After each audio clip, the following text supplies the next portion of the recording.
Hey guys, we are on chapter 13 of our book, Fish in a Tree. And chapter 13 is called Trouble with Flowers.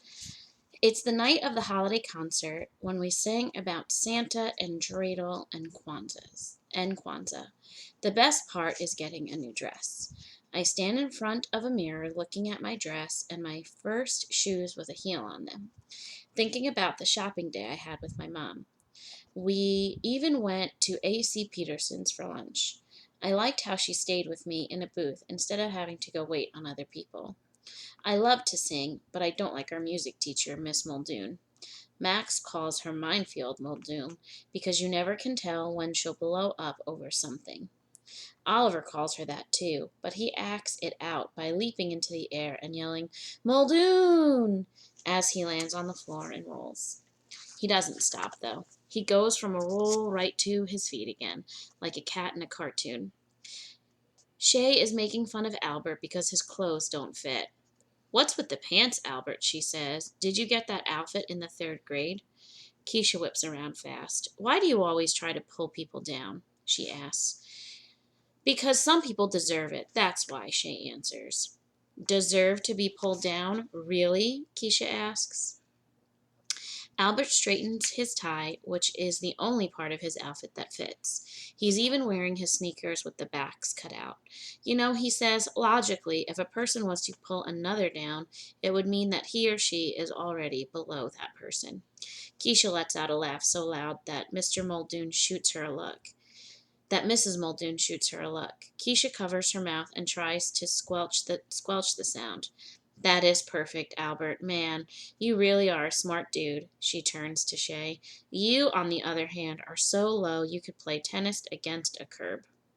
Shay's eyes narrow, but before she can say anything, Mrs. Muldoon appears and tells us to line up. For the spring concert last year, before I had a growth spurt, I had to stand in the front row. I liked when Travis called me a dime among pennies. But this year, I get to stand towards the back of the line with the taller kids, right next to Keisha. I look over at her. I love how she stuck up for Albert. She had the guts that I didn't in the cafeteria. I wish I could be braver. We all stand, waiting to file into the auditorium.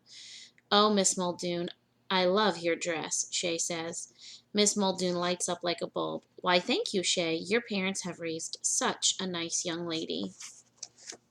Have you guys ever come across a kid like that adults seem to like, but kids seem to know that they're not super nice? We've seen characters like that before in books we've read together. We've seen that um, in characters in books that you've read independently, and I'm sure on TV shows or um, in movies before. Um, those characters tend to be hard to like because they remind us of people in our own lives. Um, just like in most books, though, we might find out that even though what Shay is doing is mean and not nice and not appropriate and not good, um, especially in stories, we tend to find out that there's a reason or an explanation to their nastiness. Rarely is there a character in a book that is just mean for the sake of being mean. Um, so hopefully we start to see a softer side of Shay because right now I really do not like her. She is not nice. She's mean. Very, very mean. I will get back to the story. I decide I won't think about how mad she makes me, and I'll think instead about how all the girls get to carry a bouquet of flowers. That's the good news. The bad news is that they've been donated by Jessica's father, the florist. It's nice of him, but Jessica hasn't stopped bragging about it. Mrs. Muldoon walks down the line handing out the most beautiful bouquets I have ever seen, like the ones that brides carry.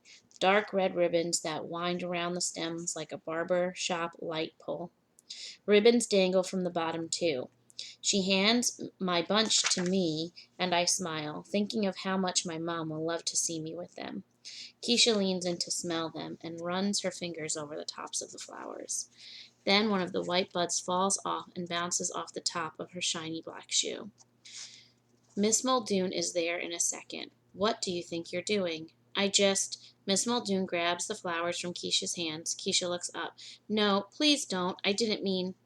These flowers are a gift, and if that's how you're going to treat a gift, with a complete lack of respect and gratitude, then you, Keisha Almond, will be the only girl without flowers. But Miss Muldoon, Keisha said, I really didn't. Miss Muldoon holds up her hand like she's stopping traffic. I don't want to hear it. You will have no flowers, and perhaps you will remember in the future how a lady behaves. See, Shay says to Jessica, people do get what they deserve. I stand behind Keisha, but I wish I could see her face. I wait for her to say something back, but Keisha doesn't say anything. Although I can't see her cry, I hear her sniff and see her brush her cheeks with her fingertips. And I watch a mind movie of me being the only girl without flowers marching in to see all the parents. And the look on my mom's face, how she'd be the only sad parent in a sea of smiling ones, and how I'd feel like I was less than everyone else. No one should ever feel like that. I feel my fingertips dig into the center of my bouquet to separate the thick stems. I take some it takes some twisting to work half the flowers out of the fancy ribbon, but I put some muscle into it. Stems crack and leaves and petals fall spinning in the air, landing all around my shiny new shoes. Miss Muldoon had turned around to stare. Her mouth is wide enough for a bird to build a nest in. I hold her gaze as I hand half the flowers to Keisha. Well, she can have some of mine then. In the end, neither of us had flowers when we walked in the auditorium, but we had bigger smiles than everyone else. So for the first time, Allie is brave. And for the first time, she does something that others might say was wrong, but for the right reasons. She admired Keisha, and she admired how she stuck up for people, and she wanted to stick up for Keisha. And she did it in a way that was not disrespectful to the teacher, even though it wasn't something that the teacher was happy with. Obviously, Allie got in trouble and her flowers got taken away from her.